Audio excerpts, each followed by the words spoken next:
আসলে জীবনে একা চলা কঠিন, একটা ভালো মনের মতো বন্ধু থাকলে মনের কষ্টগুলো তার সাথে একটু শেয়ার করা যায়। আম্মু ওখানে দাঁড়ায় রয়েছে কেন? মনে হয় আম্মুর নিশ্চয়ই মন খারাপ। যাই তো দেখে আসি আম্মুর কি হলো। তোমার আবার কি হলো? আমার কিছু হয়নি রে বাপ। জীবনে আসলে একটা বন্ধু না থাকলে মনের কোনো কথা তার কাছে প্রকাশ করা যায় না। সমস্যা নেই, আমি তোমার বন্ধু। বলো মাসুম, আমি কি করব? কি বলবো আমার সাথে?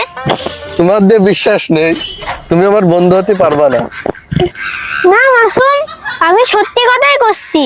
তুমি আমার বন্ধু হতে পারো, তোমার কথা আমারে বলতে পারো। আচ্ছা, তাহলে কিন্তু আমি তোমার বিশ্বাস করলাম, বিশ্বাস করে তোর আমি বন্ধু বানালাম, ঠিক আছে?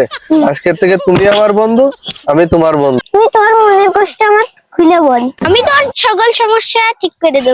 আর বন্ধু বলিস নে, কালকে আগের দিন ওই রোডে একটা মেয়ে দেখলাম, মেয়েটার আমার এত ভালো লেগেছে, কিন্তু ওই মেয়েটার কথা আমি কারোর সাথে মুখ ফুটে বলতেও পারছি না, আমার কোনো বন্ধু নাই তো। আর মেয়েটার আমার খুব পছন্দ হয়েছে। ও, আমি এখন বুঝতে পারলাম তুমি এই ফন্দিটা ছিলে।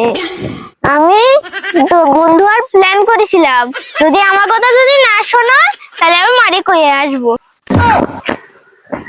বাবা, তুমি এই কাজ করো না বাপ।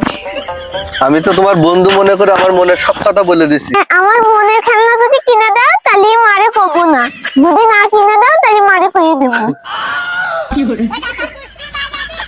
ও, খেলনা না কিনে দিবা না, আমি চলে যাচ্ছি মারে বলতি। আব্বু দাঁড়াও।